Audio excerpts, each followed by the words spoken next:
नमस्कार दोस्तों, स्वागत है आपका मेरे इस चैनल MR स्टडी पॉइंट में। आज के इस वीडियो में हम रेलवे NTPC के प्रीवियस ईयर के प्रश्नों को देखेंगे। इस वीडियो में हम रेलवे NTPC के फिजिक्स के प्रश्नों को देखेंगे। इसके पहले के वीडियो में हमने फिजिक्स के ग्रेविटेशन यानी कि गुरुत्वाकर्षण को कंप्लीट कर लिया है। अगर आप सभी को वीडियो अच्छा लगे तो वीडियो को लाइक और कमेंट करें तथा अपने दोस्तों के साथ वीडियो को शेयर भी करें। धन्यवाद। चलिए अब हम स्टार्ट करते हैं आज के इस नए टॉपिक को, पदार्थ के गुण यानी कि प्रॉपर्टीज ऑफ मैटर।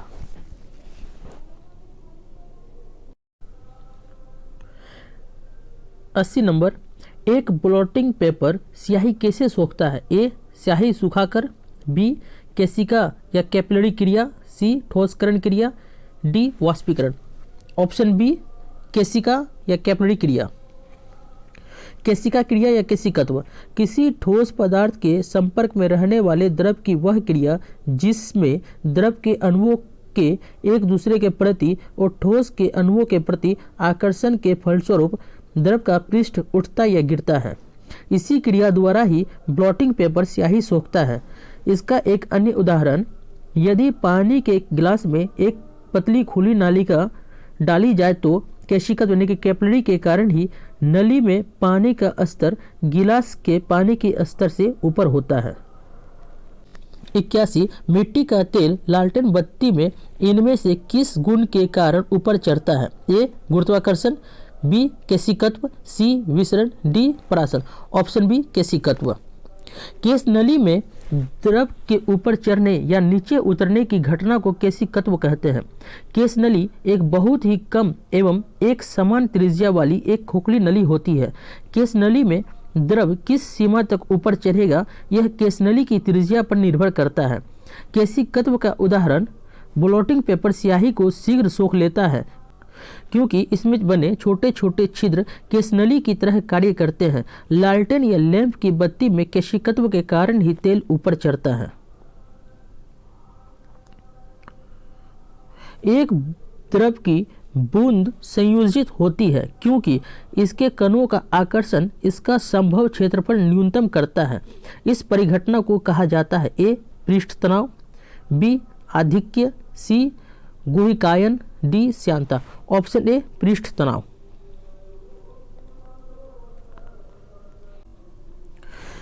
द्रव के अंदर के अणु स्वसंजक बल के कारण अपने पड़ोसी अणुओं के द्वारा आकर्षित होते हैं। द्रव का ऊपरी पृष्ठ स्वतंत्र होता है जिसे स्वतंत्र पृष्ठ कहा जाता है। द्रव की स्वतंत्र पृष्ठ को उसके नीचे वाले अणु अपनी ओर खींचते हैं जिसके कारण द्रव का स्वतंत्र पृष्ठ हमेशा तनाव में रहता है तथा उसमें कम से कम क्षेत्रफल प्राप्त करने की प्रवृत्ति होती है। द्रव के पृष्ठ का यह तनाव ही पृष्ठ तनाव कहलाता है। 83, एक टैंक को एक समान क्षैतिज त्वरण से एक द्रव आंशिक रूप से भरा गया है। निम्नलिखित में से एक टैंक में द्रव की सतह के लिए कौन सा कथन सत्य है? ए, द्रव की सतह गति की दिशा में गिरता है और टैंक के पीछे की ओर उठता है। बी, द्रव की सतह केवल टैंक के केंद्र पर गिरता है। सी, द्रव की सतह क्षैतिज पर नियत है। डी, द्रव की सतह गति की दिशा में उठती है और टैंक के पीछे की ओर गिरता है। इसका ऑप्शन ए, द्रव की सतह गति की दिशा में गिरता है और टैंक के पीछे की ओर उठता है। अतः द्रव की सतह गति की दिशा में गिरती है और टैंक के पीछे की ओर उठती है। ऐसा द्रव में कार्यरत छद्मपल यानी कि सूडो फोर्स के कारण होता है।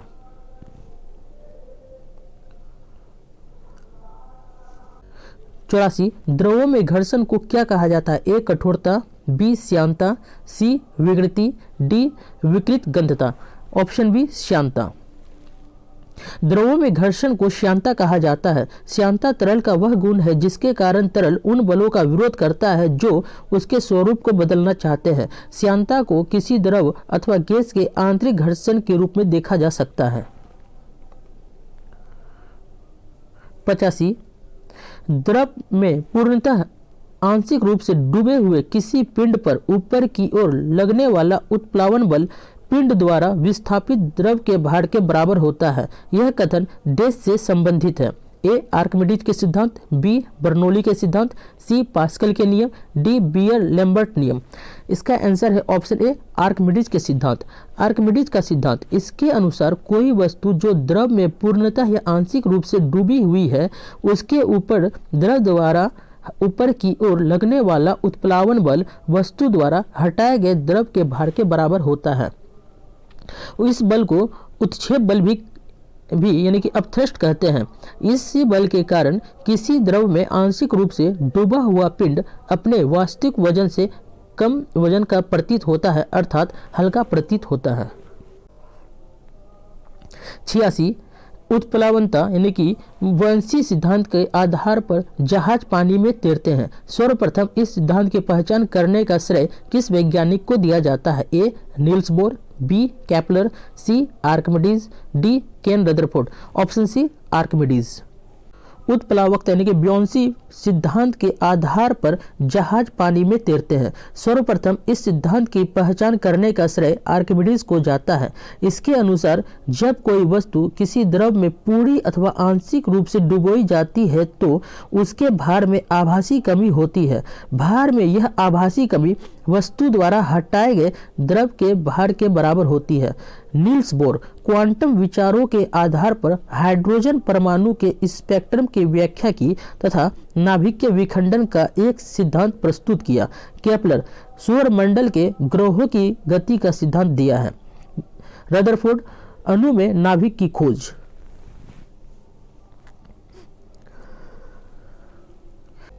सतासी किस सिद्धांत या नियम के आधार पर वस्तुएं पानी में तैरती है? ए न्यूटन के गति का तीसरा नियम, बी फेराडे का नियम, सी आर्किमिडीज सिद्धांत, डी ओम का नियम।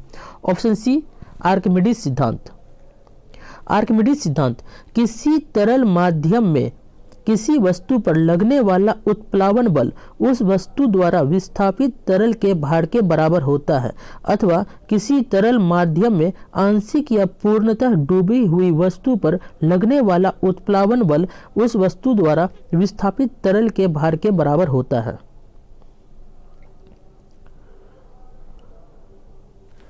88 जहाजों की गति में वृद्धि डैश पर आधारित है? ए आर्किमिडीज का सिद्धांत, बी फेराडे नियम, C Fleming right hand rule, D Newton की गति का दूसरा नियम। ऑप्शन ए आर्किमिडीज का सिद्धांत।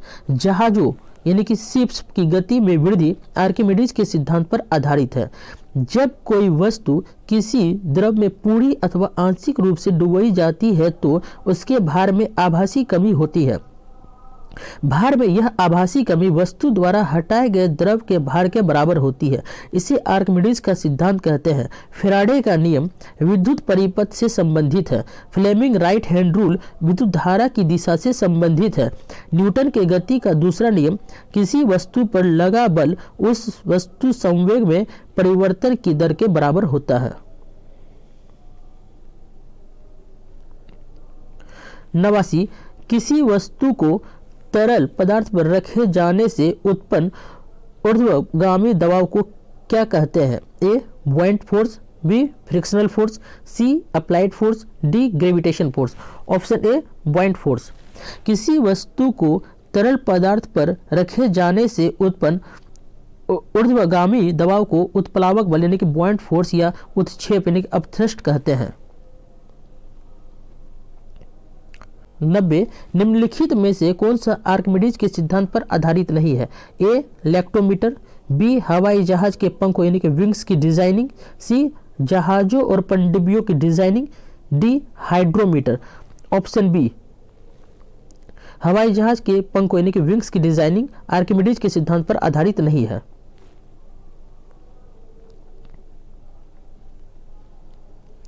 आर्किमिडीज के सिद्धांत के अनुसार जब कोई वस्तु किसी द्रव में आंशिक अथवा पूर्ण रूप से डुबोई जाती है तो उसके भार में कमी का आभास होता है। वस्तु के भार में यह आभासी कमी वस्तु द्वारा हटाए गए द्रव के भार के बराबर होती है। लैक्टोमीटर पानी के जहाजों और पनडुब्बियों की डिजाइनिंग तथा हाइड्रोमीटर आदि आर्किमिडीज के सिद्धांत पर आधारित होते हैं। वायुयान यानी कि हवाई जहाज की डिजाइनिंग बर्नौली के सिद्धांत पर कार्य करते हैं।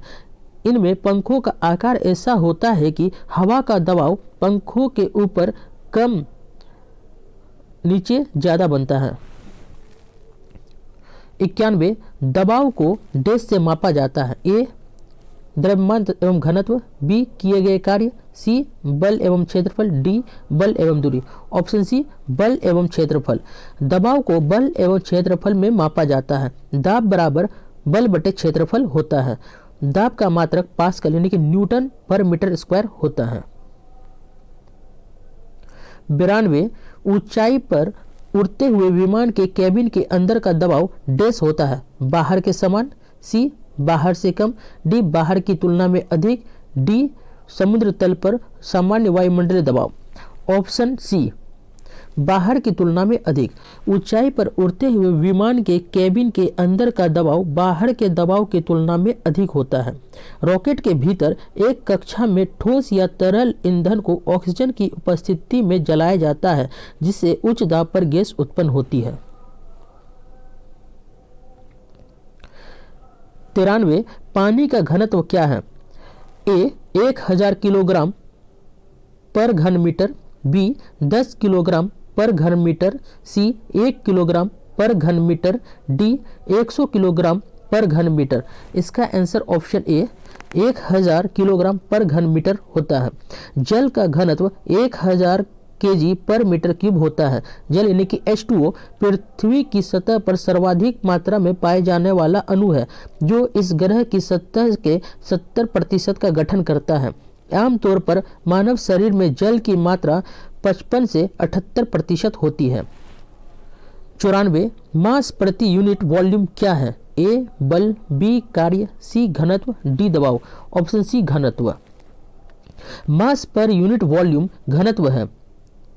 लंबाई, समय और द्रव्यमान के लिए मात्रक क्रमशः लंबाई के लिए मीटर, समय के लिए सेकंड और द्रव्यमान के लिए केजी का प्रयोग किया जाता है।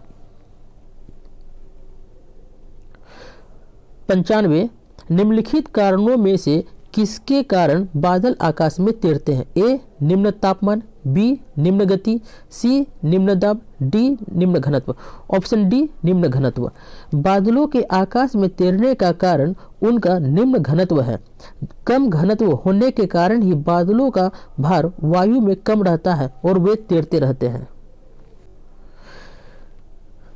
इस तरह से हमारा यह टॉपिक समाप्त होता है। धन्यवाद। इसके पहले के वीडियो में हमने फिजिक्स के प्रॉपर्टीज ऑफ मैटर मतलब पदार्थ के गुण को कंप्लीट कर लिया है। आज हम एक नए टॉपिक से स्टार्ट करेंगे। अगर आपको वीडियो अच्छा लगे तो वीडियो को लाइक और कमेंट करें तथा अपने दोस्तों के साथ इस वीडियो को शेयर भी करें। धन्यवाद। चलिए अब हम स्टार्ट करते हैं आज के इस नए टॉपिक को। 5वां टॉपिक हीट यानी कि ऊष्मा। पहला नंबर ताप तथा तापमापन यानी कि temperature and measurement of temperature. 96 लगभग डेढ़ केल्विन पर जल का घनत्व सबसे अधिक होता है। Option A 273, B 227, C 277, D 0। Option C 277। किसी पदार्थ के एकांक आयतन में उपस्थित द्रव्यमान को उस पदार्थ का घनत्व कहते हैं। जल का घनत्व 277 केल्विन यानी कि 4 डिग्री सेंटीग्रेड तापमान पर सबसे अधिक होता है। 1 degree centigrade equal to 273.15 kelvin. 1 degree centigrade equal to 33.8 degree Fahrenheit. 97 37 degree Celsius तापमान लगभग डेढ़ के बराबर होता है। A 100.4 degree Fahrenheit, B 99.4 degree Fahrenheit, C 97.4 degree Fahrenheit, D 98.6 degree Fahrenheit. Option D 98.6 degree Fahrenheit. इसका फॉर्मूला होता है C/5 इक्वल टू F - 32/9।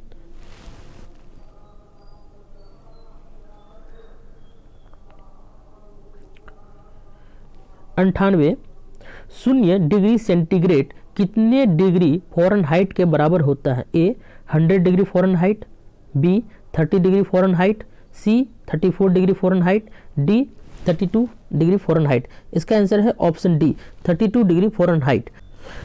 इसका फॉर्मूला होता है F - 32/180 इक्वल टू C - 0/100 और यहाँ से हम फ़ारेनहाइट को निकाल लेते हैं।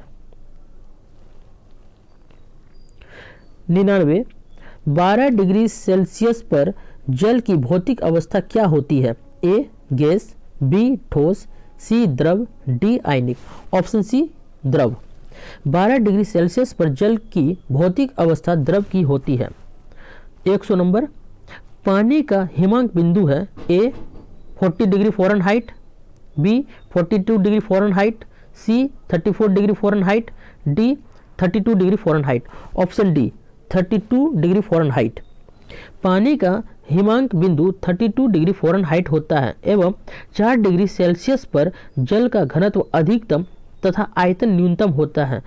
जल 0 डिग्री सेंटीग्रेड यानी कि 32 डिग्री फ़ारेनहाइट पर सफ़ेद बर्फ में परिवर्तित हो जाता है, इसीलिए यह हिमांक बिंदु है और शुद्ध जल का क्वथनांक 100 डिग्री सेल्सियस होता है।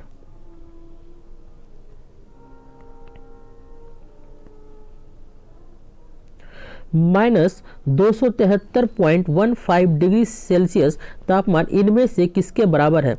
A 0 kelvin, B 100 kelvin, C 173 kelvin, D 23 kelvin. Option A 0 kelvin. परम शून्य तापमान प्रकृति में प्राप्त न्यूनतम संभव ताप होता है जिस पर किसी पदार्थ के अणुओं की गति शून्य हो जाती है। परम शून्य ताप का मान 0 केल्विन अर्थात -273.15 डिग्री सेल्सियस होता है। अर्थात परम शून्य ताप शून्य से 273 डिग्री सेल्सियस कम तापमान होता है। इस प्रकार 0 kelvin equal to -273.15 degree Celsius होता है। 102 क्रायोजेनिक डैश को दर्शाता है? ए कम तापमान, बी उच्च तापमान, सी कम दबाव, डी उच्च दबाव। ऑप्शन ए कम तापमान। क्रायोजेनिक कम तापमान को दर्शाता है। निम्न तापिकी भौतिकी की वह शाखा है जिसमें अत्यधिक निम्न ताप यानी कि 0 डिग्री से लेके 123 डिग्री सेल्सियस से नीचे के तापमान का अध्ययन किया जाता है। GSLV रॉकेट में प्रयुक्त होने वाला ईंधन बहुत कम तापमान पर भरा ईंधन में जाता है जिसे क्रायोजेनिक रॉकेट भी कहते हैं। 103 लगभग किस तापमान पर पानी का घनत्व अधिकतम होता है? A 0 degree Celsius, B 4 degree Celsius, C 39 degree Celsius, D 100 degree Celsius. Option B 4 degree Celsius. लगभग 4 डिग्री सेल्सियस तापमान अथवा 277 डिग्री केल्विन तापमान पर पानी का घनत्व अधिकतम होता है तथा आयतन न्यूनतम होता है। जल 0 डिग्री यानी कि 0 डिग्री सेंटीग्रेड पर बर्फ में परिवर्तित हो जाता है। शुद्ध जल का क्वथनांक 100 डिग्री सेल्सियस तथा हिमांक 0 डिग्री सेल्सियस होता है। 104 सेंटीग्रेड जो तापमान के माप का यूनिट है निम्नलिखित में से किस पर नामित है? A Kelvin, B Jean Pierre Christin, C Martin Stromer, D Anders Celsius. Option D Anders Celsius. Anders Celsius पर नामित सेंटीग्रेड जो तापमान के माप की यूनिट है। एंडर्स सेल्सियस एक स्वीडिश खगोलज्ञ थे। इन्होंने ही 1741 में उपसाला विश्वविद्यालय वेधशाला की स्थापना की। 1742 में इन्होंने सेल्सियस तापमान स्केल प्रस्तावित किया। इस स्केल को बाद में कार्ल लिनियस ने 1745 में बदल दिया। 105 उस तापमान का मान कितना होता है जो मानव शरीर में सामान्य माना जाता है? A 95 degree Fahrenheit, B 97 degree Fahrenheit, C 98.6 degree Fahrenheit, D 96.8 degree Fahrenheit. Option C 98.6 degree Fahrenheit. मनुष्य के शरीर का सामान्य तापमान 37 डिग्री सेल्सियस या 98.6 डिग्री फ़ारेनहाइट होता है। जब शरीर का तापमान इस सामान्य स्तर से ऊपर हो जाता है तो यह स्थिति ज्वर या बुखार कहलाती है। इस तरह से हमारा यह टॉपिक समाप्त होता है। धन्यवाद।